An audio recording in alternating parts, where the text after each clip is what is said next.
The crowd at JFK roared and blurred until the world narrowed to three faces he'd spent 6 years trying not to picture. Priya, the ex-wife whose signature looked like a goodbye note in court filings, and two girls with his eyes, clutching matching dolphin backpacks. Ethan Mercer, whose name moved markets, forgot how to breathe. His phone kept buzzing with an emergency board vote. His driver waited with the engine running. The jet fuel smell cut the air. He stood rooted by the arrivals barrier, a billionaire disassembled by the one thing he couldn't arbitrage, the family he'd lost by his own hand. Terminal 4's fluorescent wash turned everything into a scene you could deny later. Ethan's bodyguard, Russell, said his name twice before stepping back. Maybe for privacy, maybe because the man who never hesitated suddenly looked very breakable. Priya had cut her hair blunt at the shoulders. It made her look like the version of herself who used to fall asleep on the couch with case files open, a strand of hair in her mouth. She spotted him. You could watch the calculation move across her face, like heat-up glass. Surprise, recoil, hold. Leela, Asha, she said softly, in that mother tone that suggested the world was manageable if you stayed close. Stay with me. The twins turned in tandem. The resemblance hit Ethan with an almost physical force. Dark irises, the intent look he used in due diligence meetings. One had a chipped front tooth, the other a small ink stain on her wrist. He'd missed the chip and the stain and everything they signified, bikes and school projects and summers that didn't include him. Priya, he said. Ethan. Her voice was neutral, the way you'd address someone who had once been both shelter and storm. The last time they stood in public together, a court stenographer recorded things neither of them really meant, and a judge called it irretrievable breakdown. He had agreed with the judge. It felt at the time like a cost center to be closed. A TSA officer asked them to move along. They didn't. Why are you here? Priya asked. No warmer, but not cruel. My flight from Zurich landed early, he said. Board vote at noon. And you? We're connecting to Raleigh, she said. My mother had surgery. We were delayed. The twins watched the ground between their parents as if a message would appear there. People flowed around them with the frictionless ease of those on schedule. Ethan had no schedule for this. Leela, Priya said. This is... I know, Leela replied, eyes on his shoes. He's famous. Not for anything fun, Asha added with 8-year-old contempt. Something in Ethan unclenched, a laugh he didn't let out. He crouched to their level, his suit a little too crisp for the sticky floor. I'm not fun famous, he said, but I make excellent pancakes. Do you? Asha's eyebrows climbed. Used to, he said. It's like riding a bike. Leela considered him the way a junior associate might. Is this person telling the truth? And what's the angle? Mom makes waffles. An upgrade, he said. Priya's hand tightened on the handle of a carry-on, a small gesture anyone else would miss. He saw it. That had been the problem once upon a time. He saw everything but didn't always answer it with kindness. We have to make security, she said. They'll reassign our seats. I can walk you, Ethan offered, then instantly heard the possessive in it. Priya shook her head. We'll manage. A beat. Then she asked, careful, how are you, Ethan? He could say good, because his fund, Mercer Gray Capital, had just beaten the index by 7 points, and his name grazed magazine covers, and his mother sent texts with too many exclamation marks. He could say, fine, the adult default. The true answer, visible in the way his hands trembled, was neither. I'm late for a vote, he said instead. Of course, Priya said, with a small, wry smile that didn't reach her eyes. He wondered if she too heard the echo of 6 years earlier. We are always late for your life. Asha tugged Priya's sleeve. Can the famous not-fun pancake man come to Grandma's? Priya laughed then. It sounded like a window opening. No, baby, not today. Ethan nodded, took the gift of that laugh, and stored it. Could I, he began, could I call?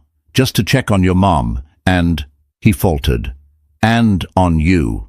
Priya looked at him as if choosing among many roads. She took out a pen, wrote a number on his boarding pass, an old habit. "For updates only," she said. He slipped the pass into his pocket like a relic. He watched them join the security line, the twins threading their backpacks through the scanner's mouth. Priya didn't look back, and he deserved that. He wanted to call Russell over, to plan a strategy, to turn this into a problem with an answer. Instead, he stood under the departures board, blinking against time. His phone buzzed again. Gerald Whitman, mentor, chairman, the man who'd hand-built Ethan's ambition until it towered, sent a text. "Boardroom 12. Vote is not optional." He typed back, "Understood." Then, because the universe was feeling theatrical, his screen lit with a new message from an unknown number. A photo arrived. 2 little girls in Halloween costumes, a bee and a pirate, standing in front of a house he didn't recognize. No caption. A pulse of anger and hope surged. He didn't know which to trust. He looked up to find the security line swallowed Priya and the twins. And so the man who could buy anything walked toward a meeting where he'd have to choose whom to become. In the years since he left, Ethan had invented a marriage that made sense in court. 2 competent adults, a difference in priorities, a dignified split. It looked clean on paper, which was how he liked things. The marriage he didn't talk about started with internships and pretended detachment. Priya had been a public interest lawyer when they met. She handled eviction cases while he ran numbers that moved rents in ways that made her eyes sharpen. He loved her because she told him the truth. He married her because she made a spreadsheet for their wedding, but kept a handwritten list of songs her father used to play on Sundays. When her pregnancy test turned positive, he told himself he could be present on a delay. You can fix anything with a good quarter. Priya's belly grew, his fund grew faster. He took calls in hospital hallways, bought a bigger apartment, set up trusts. He thought in terms of provision, not presence. The betrayal came wrapped in data. 6 months after the twins arrived, he confronted her with a printed lab report, a paternity test. His counsel had insisted, "For your protection." He watched the blood leave her face when he placed the envelope on the table. He told himself he was being prudent. He told himself good men verified and then forgave. He told himself many things that night. The results were inconclusive. His lawyer said, "It happens. Retest." Priya's lawyer said, "We're done here." Priya herself said nothing for a long time. Then, "I have stood in courtrooms where men used their power to make women feel small. I didn't think I'd bring one of those home." He ordered a second test. It came back with a variability that made his head spin. The lab cited chain of custody concerns. A good man might have thrown the test away. Ethan tightened controls, hired the best family lawyer in the city, and asked for a formal custody agreement. He framed it as stability. The papers smelled like bleach. They traded barbs across conference tables at Donnelly and Pike, with coffee too hot and pens that felt like weapons. Priya was frighteningly calm until the day she wasn't, when she said, "You want certainty more than you want us." He won the financial negotiations in every measurable way. He lost the thing it should have been in service of. Priya left with the twins for Raleigh, where her mother lived, where people wore school colors and the sky wasn't always reflected in glass.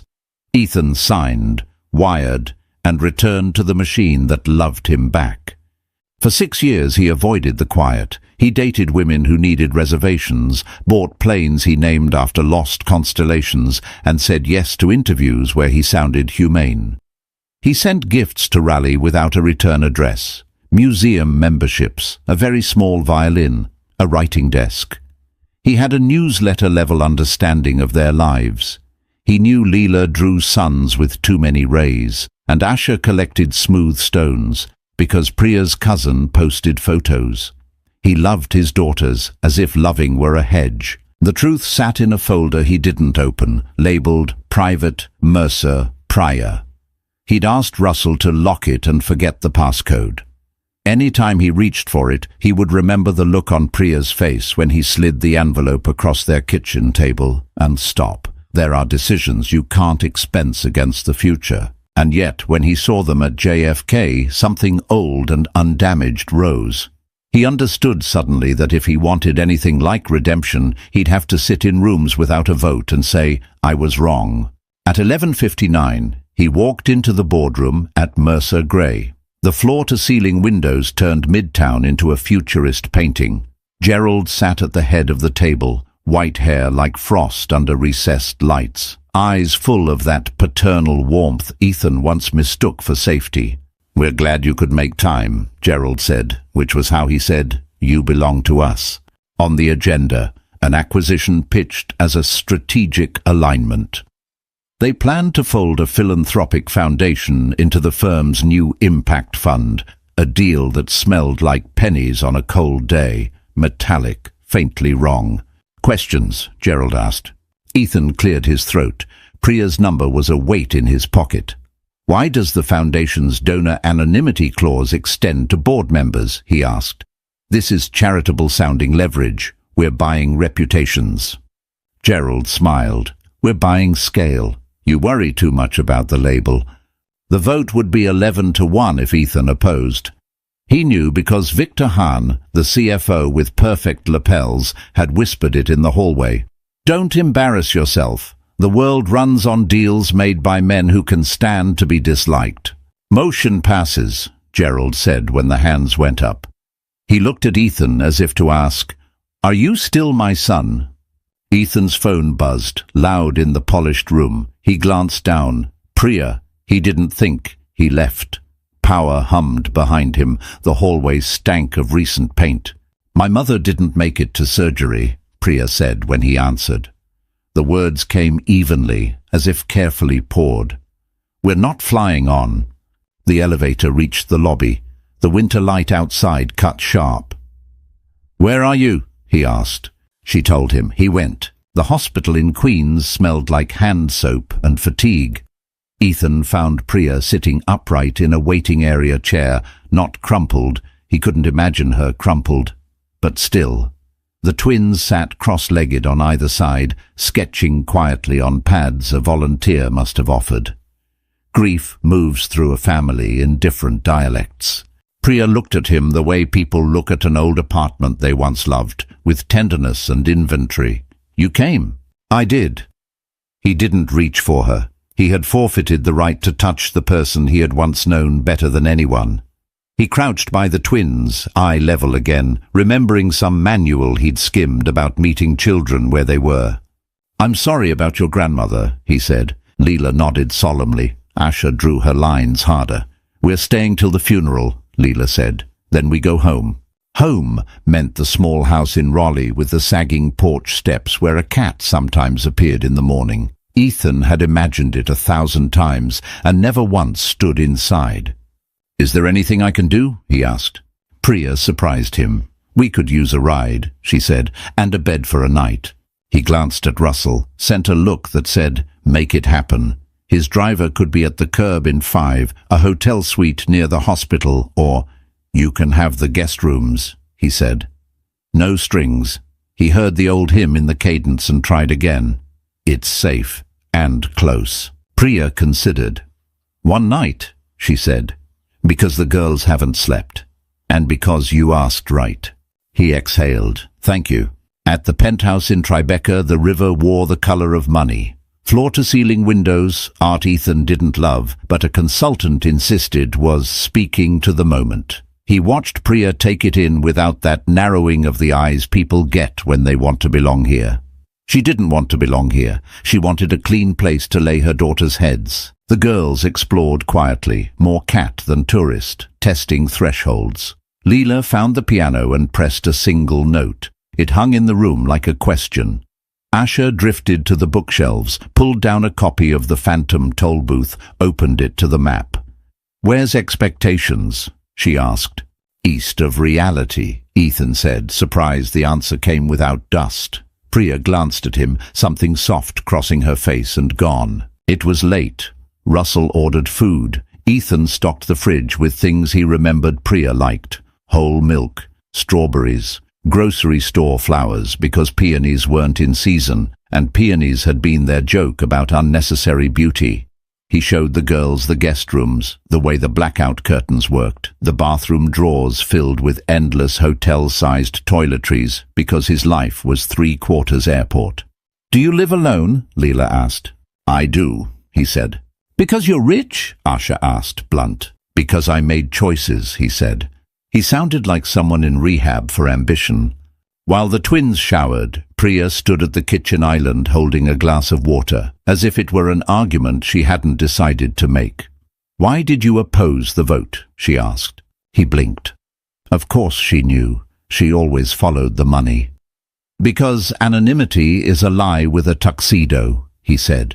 "Because Gerald is dressing influence as charity." Priya nodded. "There's a file on your desk," she said, "labeled Foundation. Open it when I'm gone." He waited for more. She waited for him to ask. He found a patience he didn't used to have.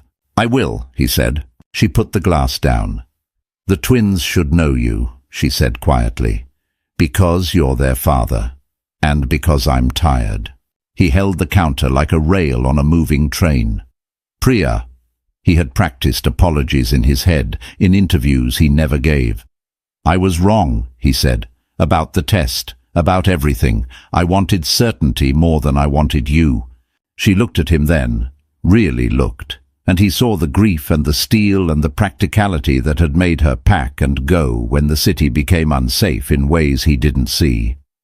"I won't trade their peace for your remorse," she said. "If you want in, you're in on terms that make sense for them, not for you." "Yes," he said, "whatever you need." She almost smiled. "What I need is help getting through a funeral week with 2 kids who think death is a plot twist in a movie, and a place to grieve without managing a billionaire's feelings." He nodded. "I can do logistics," he said. "I'm excellent at logistics." It was their old joke too. His love language was calendar invites. That night, after the girls slept and the city put on its quieter hum, Ethan walked to his office. He stood in front of the locked drawer, texted Russell for the passcode. Russell replied immediately. "You sure?" He typed yes.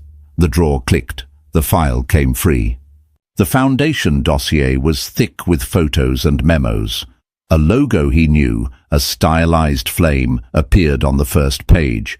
The Adamas Foundation, founded by a shipping magnate's widow, had last year announced a partnership with Mercer Gray to scale impact.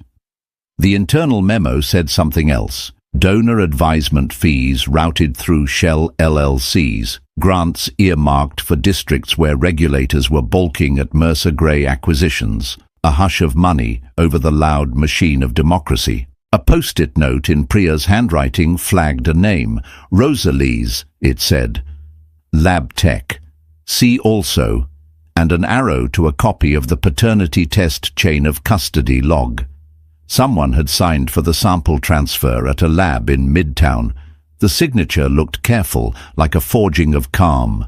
Ethan's scalp prickled. He remembered a long-forgotten conversation in the kitchen, Priya's voice low. "Gerald keeps calling. He says he's concerned about what motherhood will do to your focus." Ethan had laughed then, kissed her, and gone to bed. Now the laugh tasted like pennies. He closed the file gently, as if it could bite. When he returned to the hallway, Priya stood there, hair damp, wearing one of the Mercer Gray conference T-shirts he kept as nightwear. Her eyes were bright and rimmed red, as if she'd been awake for hours with old math. "I thought you should see," she said. He nodded. "I see." "Good," she said, "because you're not the only one who can read a spreadsheet and feel sick." In the morning, the twins declared the city too loud and the kitchen too shiny. Ethan agreed. He took out a bowl and ingredients he hadn't touched in months. From a cupboard behind the coffee machine, he unearthed a measuring cup etched with flower scars from another life. Priya's eyebrows rose when she saw it. Then she returned to combing Asha's hair, the domestic choreography they'd once known by heart, rediscovered without comment. "Why is it called batter?" Leela asked. "Because we beat it," Ethan answered, whisking. She seemed to enjoy that, cause and effect, violence with purpose. He had to ask which girl liked blueberries and which insisted on bananas, and Priya's look held all the years where he should have been in those conversations. He learned quickly. Leela liked things precise. Asha liked things surprising. The pancakes were imperfect but edible. The twins ate with unguarded concentration, the kind of focus Ethan spent millions cultivating in his analysts. He sat across from them with his coffee, tried to stay small so they could expand. After breakfast, practicalities. Priya needed to meet the funeral director, call her brother in Chennai, tell her father gently what she'd just learned from the neurosurgeon. "I can take the girls to the park," Ethan said. The sentence felt like stepping onto ice he'd once fallen through. "Bethesda Terrace?" Priya asked. "The Angel Fountain." He remembered the first time she'd taken him there. When they were so young, both of them were surprised by it. Of course. They bundled in coats that were slightly too big. His life didn't have kids' sizes in it yet. In the car, the twins talked about a class terrarium that had collapsed and a crayon that melted on a heater. Ethan offered adult questions. They offered correction. At the park, he bought hot chocolate and napkins. He didn't touch his phone. At the fountain, the twins asked for stories about when their parents were friendly. Ethan told them about the time Priya represented a woman who refused to leave her apartment because the landlord had lied about asbestos, and how she had stood in court with her chin up, steady like a tuning fork, and the judge looked tired until he didn't. "What is asbestos?" Asha asked. "Old poison," Ethan said, "like regret. Hard to see until you know where to look." "Do you regret us?" Leela asked suddenly, too calmly. She watched him like a scientist watches a Petri dish. He knelt, so the air between them wasn't heavy. "Every day I regret not being there," he said. "I never regret you." She took that in, nodded once, a ledger entry. Asha pointed at a busker playing Vivaldi with bravado. "We had a cat named Vivaldi," she announced. "Past tense?" he asked gently. "He ran away to be with the Philharmonic," she said. "Mum said to wish him well." He laughed aloud. Priya had always believed in better endings. He wished, suddenly and fiercely, to deserve a place in a story she would tell the twins about him when he wasn't there. Not a cautionary tale, a small, usable truth. His phone vibrated. He let it. The girls played on the steps, daring each other to leap farther. He applauded at the right moments. It felt like an audition for a role he'd abandoned. He was not good at being a beginner. He tried to be delighted by his incompetence. On the walk back, the unknown number texted again. Another photo, a parking garage, a handoff, the shadow of a man he recognized, Victor Hahn, shaking hands with a woman with a lab ID clipped to her pocket. The timestamp was 6 years ago, 2 weeks before he asked for the second paternity test. He knew because the winter that year had a particular quality of light, and because the phone said so. The caption this time, "Thought you'd like a souvenir." His mouth went dry. The twins were telling a joke about knock-knocks and pizza. He texted back, "Who is this?" No answer. He put the phone away. At the apartment, Priya had arranged a small altar, flowers, a photo of her mother in a sari, a candle set in one of Ethan's heavy whiskey glasses. She looked at the twins' flushed cheeks. "Good. Dad didn't drop us," Asha reported faithfully. Priya's eyes flashed with something undefinable. The word Dad was both gift and flint. "Thank you," Priya said to Ethan. Not for the park, he thought, but for the absence of performance. "My office," he said quietly and showed her the text. She read it twice. "Rosales," she said, tapping the screen. "Lab tech. I tried to reach her 2 years ago. She was suddenly no longer with the organization. Victor is..." She didn't finish. She didn't have to. "We go to Gerald," Ethan said, reflex speaking. "We demand answers." Priya shook her head. "Gerald already thinks he can parent you," she said. "He'll turn this into a lesson about dangerous women and opportunists, and you'll nod because he gets the verbs right. We need something else." "What?" "Leverage," she said with a small, almost reluctant smile. "You taught me that word."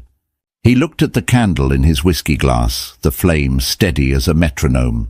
He said yes to a plan he didn't fully understand, which was new for him. He said yes because 2 girls were asleep in his house, and they carried in their faces both his debt and his chance to repay it. Priya's plan was made of old tools: paper, presents, patience. It began in a place Ethan had never been, the Midtown Lab, whose logo appeared on that first envelope that toppled their life. They walked in on a Tuesday, as if they owned the truth. Priya wore a charcoal coat that made her look even more like a lawyer, even though she'd stopped practicing after rally, after the twins needed her and money didn't argue. Ethan didn't argue either. He carried a bouquet of bakery boxes, which he'd learned opened doors, donuts in exchange for kindness. "I'd like to speak to whoever oversees chain of custody logs," Priya said to the woman at the counter, who looked like she'd let nothing pass that shouldn't. "This is about an old case." "What case?" the woman asked. "A human one," Priya said. "I used to be an attorney. We're not litigating. We're trying to sleep better." The woman studied Priya's face and found the seam where grief had made a home. "Take a seat," she said. They waited. Ethan read a flyer about lab safety. Priya read nothing. She watched the hallway. A man with a name badge that said Jay Winter came out, shook their hands. "We can't disclose patient data," he said, "even to charming people bearing carbohydrates." "Of course not," Priya said. "We're not asking for results. We're asking about process. 6 years ago, a sample transfer in your paternity testing department was signed out by a tech named Rosales. We're trying to confirm if she worked that day." "We don't discuss staffing," Winter said. "And we are aware that this is over the line," Priya said, with that particular tenderness she used in court when she needed a witness to like her. "But we have reason to believe someone tampered with our case. We won't sue you. We won't even quote you. We just need to know if we are crazy." Winter looked at Ethan, then back at Priya, then at the boxes. "What kind of donuts?" "Maple," Ethan said. He grimaced. "Those are my weakness." He took them into a small conference room with frosted glass. After a few minutes, he returned with a thin folder. He opened it on the table, angled toward Priya. "Rosales was on shift," he said. He pointed to a log. "But this signature." He shook his head. "That's not hers." Ethan leaned in. The letters were careful, like the chain of custody itself had put on a suit. "Who signed it?" "We don't know," Winter said. "Whoever it was had access. Not a customer, a VIP. Our systems mark that differently. See the stamp?" Ethan saw a tiny star next to the transfer code. "VIP? High-profile cases," Winter said. "We flag them. Extra security." "So extra security meant anyone with power could bend the guardrails," Priya said coolly. Winter didn't deny it. "Look, people push," he said. "Someone made a call.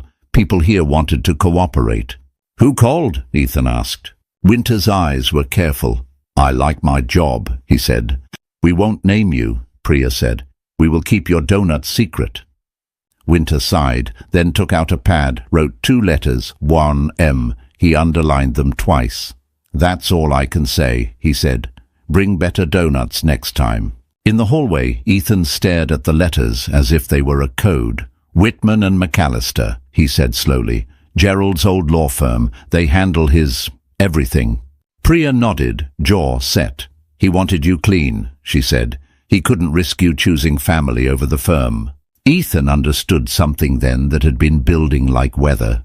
Gerald hadn't been saving him all those years. He'd been curating him.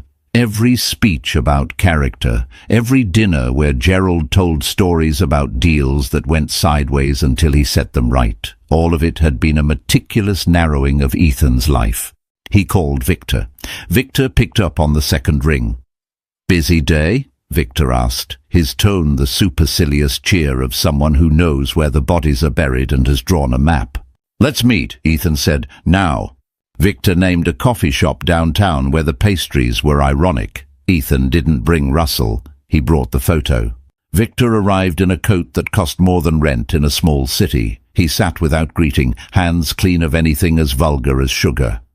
"What do you think you have?" he asked. Ethan slid the phone across the table. Victor didn't flinch. "That's not me," he said easily. "Of course it isn't," Ethan said. "And that lab tech is not Rosales, and those initials don't stand for Whitman and McAllister." Victor smiled. "You've always had a talent for pattern recognition." "Why?" Ethan asked, and he hated the plea in it. "Why rig my life when you had my work?" "Because work is axiomatic," Victor said, as if explaining a principle to a bright student.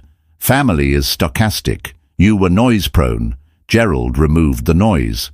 Ethan saw it suddenly. The philanthropy that looked like cover, the deals that smelled like favor, the way he was led gently to a cliff and asked to call it a view.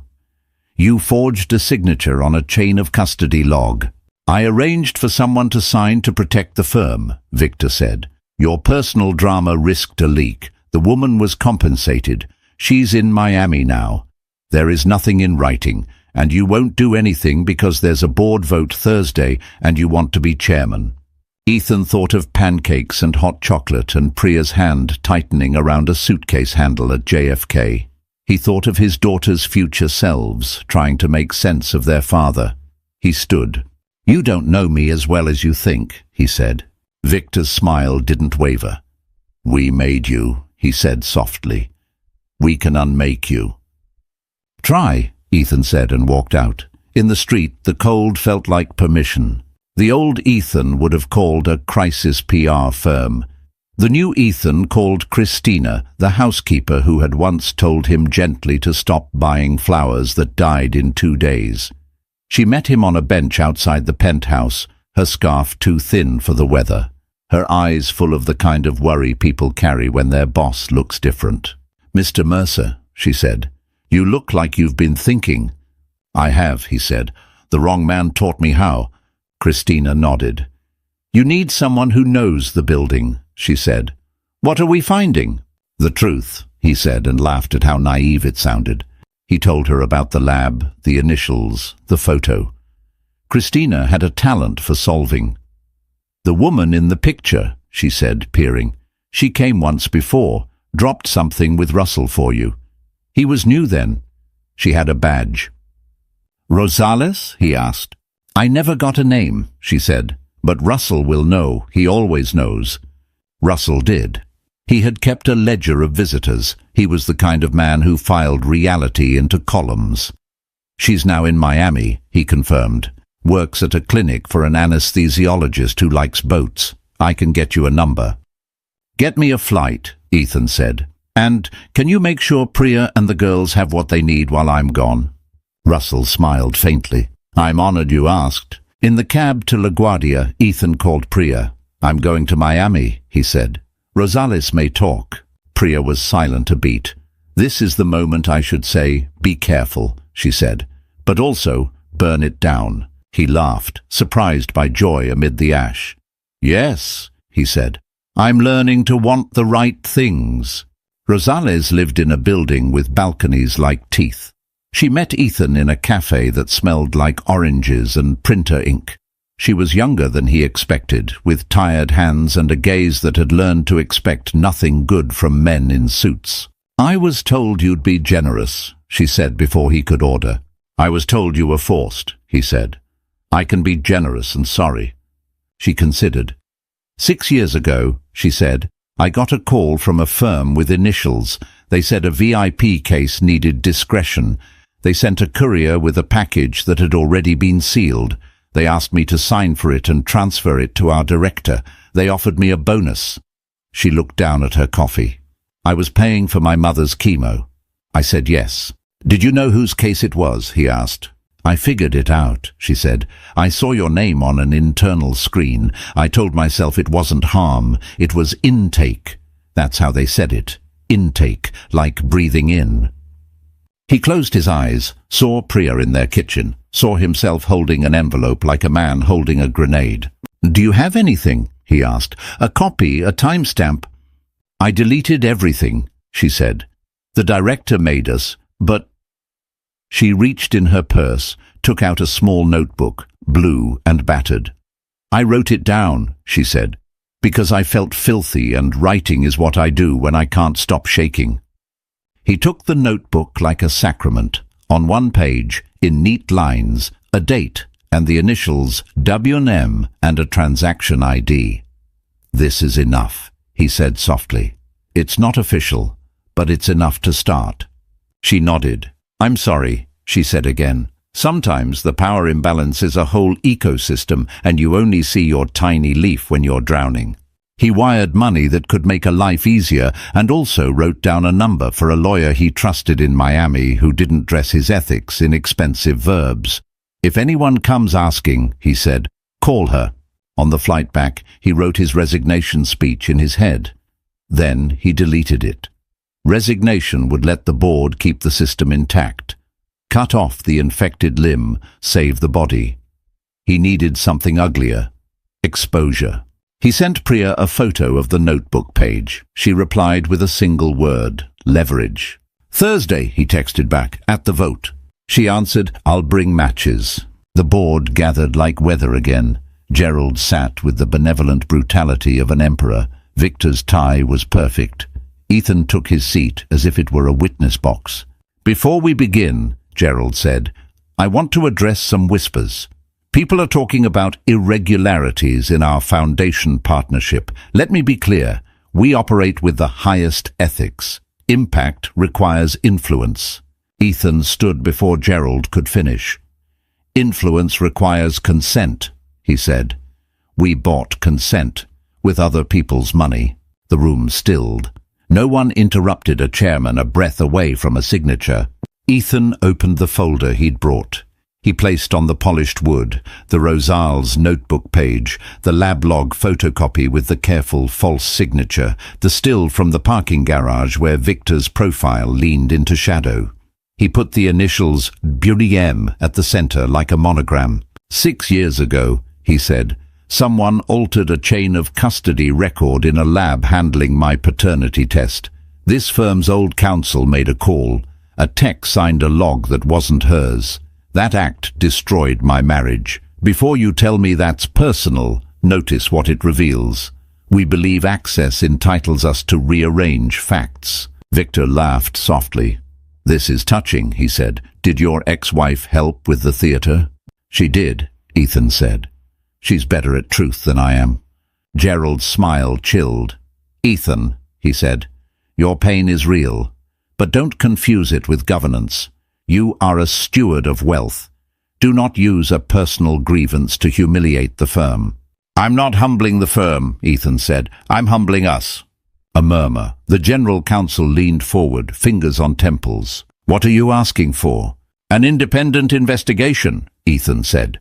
"Full access, suspension of the foundation deal, and a vote of no confidence in the CFO." He looked at Victor, saw the flash in the man's eyes, the calculation. "I have more," he added calmly. "Screenshots, email headers, a lab tech ready to testify that Whitman and McAllister directed the intake." Gerald's hands steepled. "Where did you obtain this?" he asked. "In the world you built," Ethan said. "It has seams." Gerald went colder. "You are trading on the firm's reputation to salve your domestic failures." Ethan felt everyone watching to see if the son would defy the father. He thought of Priya in her charcoal coat, of Leela testing the piano's single note, of Asha talking about a cat named Vivaldi. He let silence accumulate until it had its own gravity. "I'm trading on my name," he said. "You can keep yours." A woman who rarely spoke, Temi, a risk officer whose quiet had always made Ethan underestimate her, cleared her throat.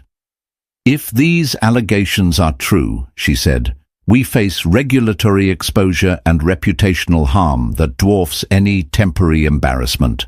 I second the motion for an investigation." Victor scoffed. "You'll blow up a decade of returns because Ethan can't manage his home." Temi met his gaze. "We'll blow up a decade of returns because you managed our ethics using other people's blood."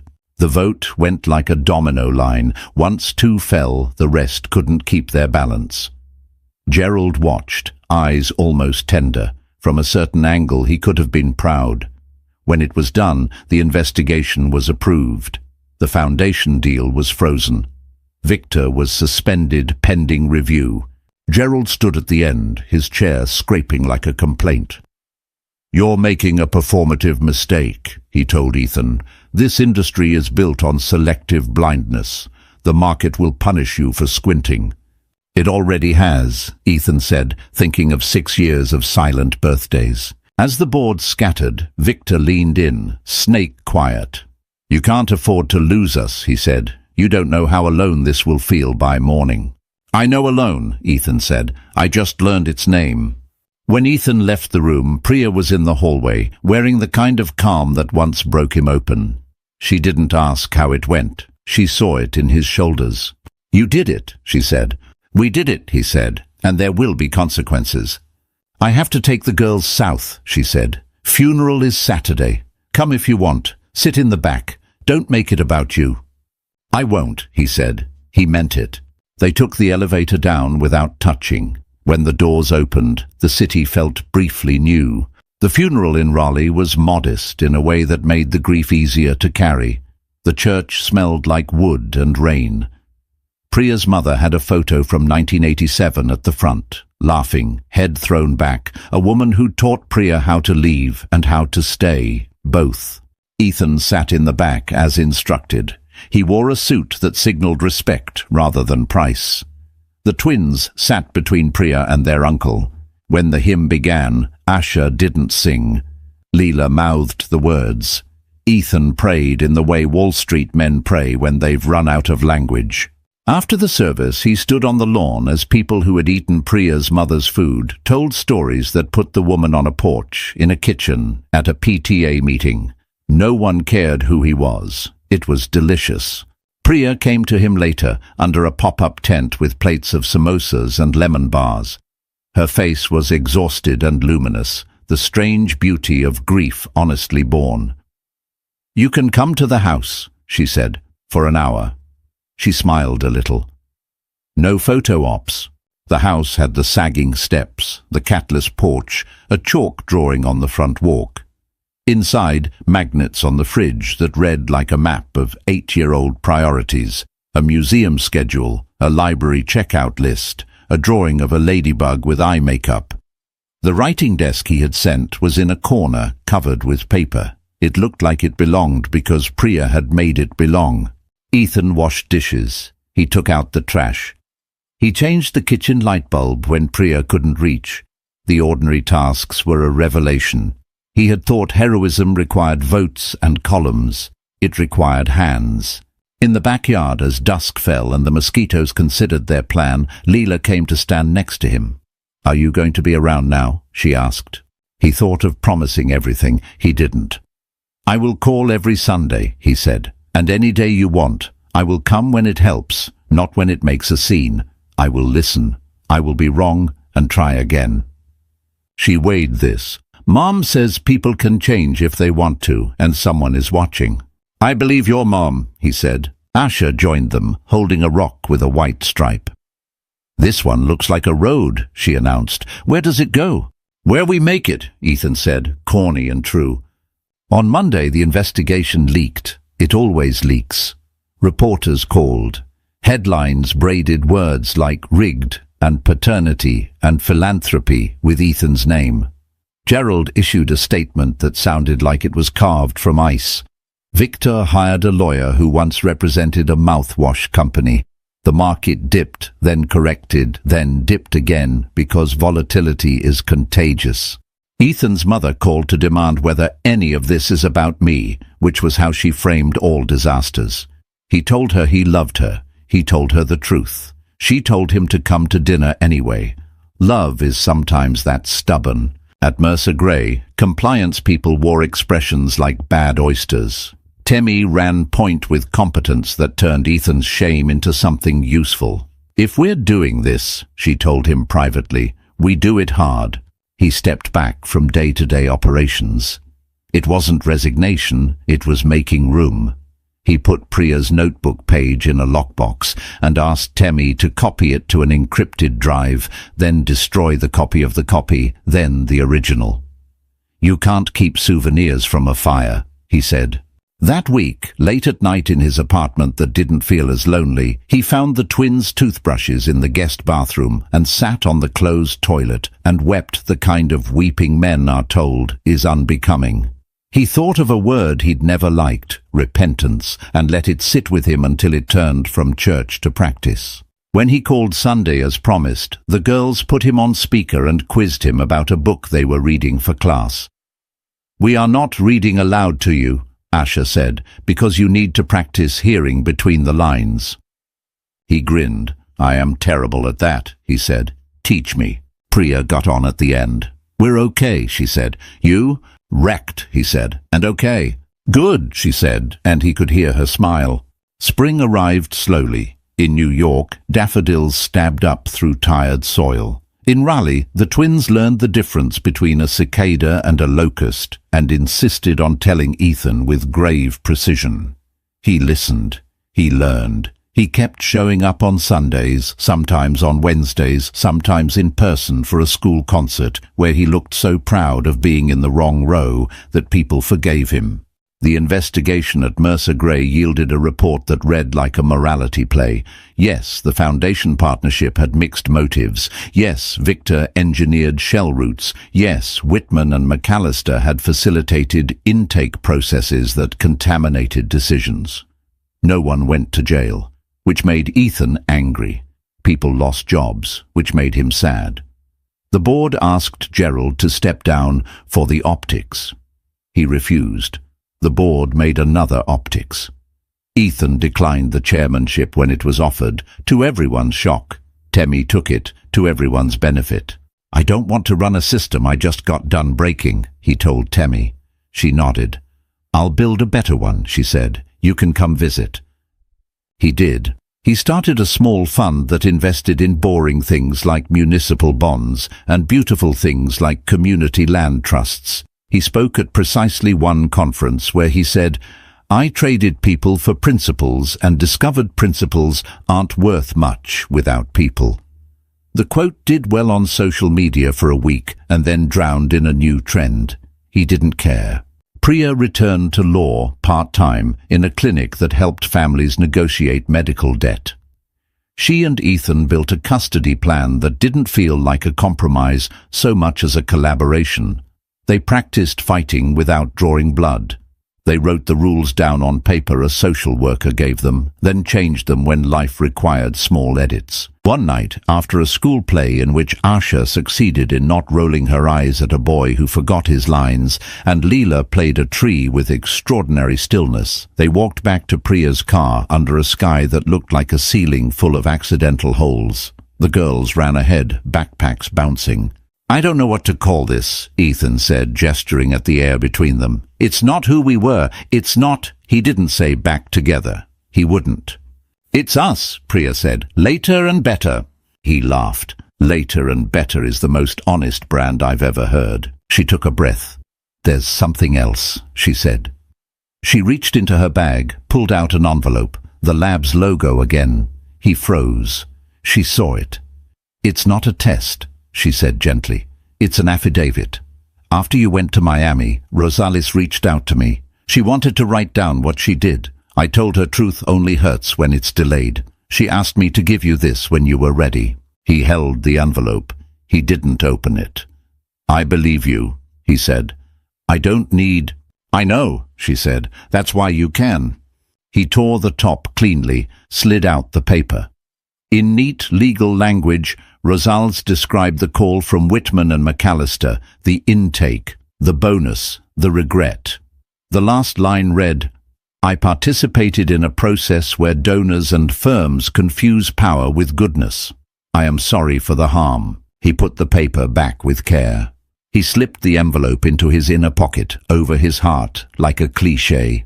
"Thank you," he said. "Don't thank me for a wound closing," Priya said. "Thank the body for remembering how." The twins clambered into the car, fighting about a broken crayon and then forgetting to fight. Ethan buckled Asha's seatbelt when it jammed and didn't touch Priya when he shut the door. He watched them drive away with a yearning that felt less like hunger and more like patience. That summer, they went to Coney Island together, the four of them, and bought lemonade that was too sweet and watched the ocean behave like itself. Ethan stood behind the twins as they drew their names in the sand and wrote his smaller, not because he believed he mattered less, but because he wanted room for it to grow without anyone noticing.